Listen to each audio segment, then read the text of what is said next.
Hallelujah. Praise the Lord, praise the Lord, praise the Lord. దేవుని ఆత్మ అన్ని భాషల్లో మాట్లాడుతుంది.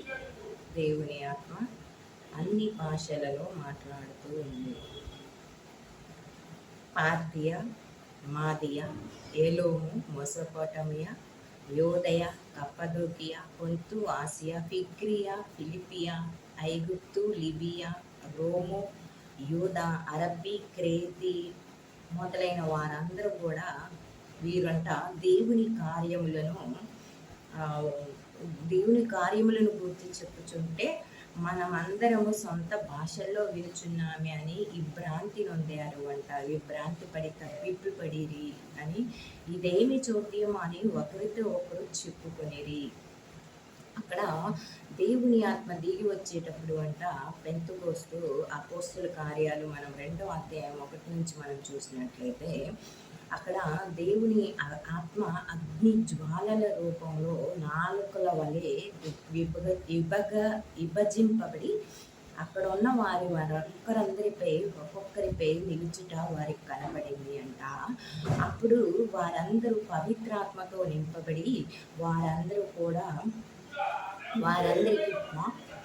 శక్తిని అనుగ్రహించారు కొలది వారు అన్య భాషలలో మాట్లాడసాగిరి అని వాక్యం చెప్తుంది. ప్రియా సహోదరి సహోదరుడా, వీరందరూ కూడా పెంతెకోస్తు దినం రోజున వీరందరూ అరేబియా, మాదియా, ఎలాము, మొసొపొటేమియా ఇవన్నీ భాషలు అనమాట. ఇవన్నీ మనం అంటాం, మనకు అర్థం కాదేమో. పార్థియా కూడా భాషే. అన్య భాషల్లో మాట్లాడారు అంట.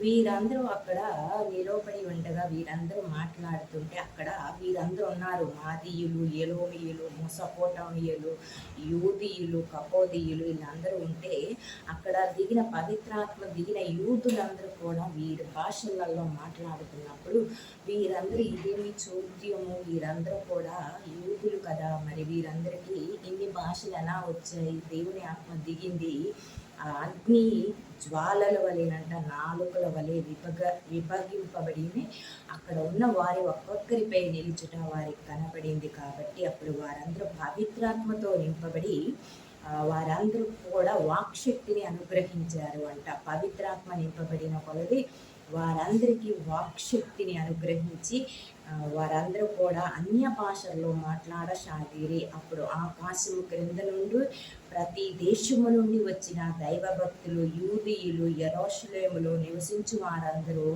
ఆ శబ్దమును చూసి అక్కడకు వచ్చిన జన సమూహమును ప్రతి వ్యక్తియు తమ తమ సొంత భాషలలో వారు మాట్లాడుట విని కలవరపడి తబ్బిబ్బిపడిరి అని ఇక్కడ వాక్యం చదివిస్తుంది. ప్రియా సహోదరి సహోదరుల, అక్కడ వారందరూ కూడా మాట్లాడుతున్నారు, సొంత భాషల్లో మాట్లాడుతుంటే అక్కడ యూదులు యెరూషలేములో నివసించుచుండిరి. ఆ శబ్దముని విని అక్కడికి వచ్చిన జన సమూహంలోని వారందరూ కూడా ప్రతి వ్యక్తి తమ తమ సొంత భాషల్లో మాట్లాడుట విని వారంట కలవరపడ్డారు అంట. ప్రియా సహోదరి సహోదరుల, అయితే దేవుని ఆత్మ వచ్చినప్పుడు అన్య భాషల్లో మాట్లాడతారు. చాలామంది నాకైతే తెలిసి మోసపుచ్చేవారు అంటారేమో, కానీ నిజానికి దేవుని ఆత్మ వచ్చినప్పుడు అన్య భాషల్లో మాట్లాడతారు అని చెప్తుంది వాక్యం.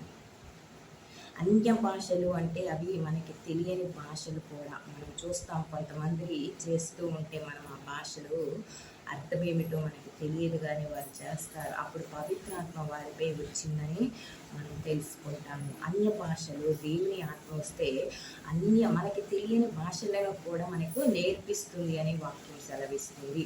మరి అదేవిధంగా నా జీవితంలో కూడా నేను చూసినట్లయితే ప్రియా సహోదరి సహోదరుడా, మరి అన్య భాషలలో నేను కూడా మాట్లాడాను అనమాట. ఇంతకుముందు నాకు హిందీ రాదు, ఇంగ్లీషు రాదు, కానీ ఇప్పుడు దేవుని ఆత్మ గత కొద్ది సంవత్సరాలుగా నా మీద రావటం వలన నేను కూడా హిందీ, ఇంగ్లీషుతో పాటు కొంచెం తమిళం కూడా నేర్చుకున్నాను. ప్రియా సహోదరి సహోదరుడా, అంటే ఇది ఒక అద్భుత కార్యం అని నేను తెలియజేస్తున్నాను నా జీవితంలో. అదేవిధంగా దేవుని ఆత్మ ముఖ్యంగా వచ్చినట్లయితే కూడా వీరందరంట అన్య భాషల్లో మాట్లాడతారు అంట. ప్రియ సహోదరి సహోదరుల, మరి యొక్క వాక్యంలో దేవుడు దీవించి ఆశీర్వదించును గాక. ఆమేన్.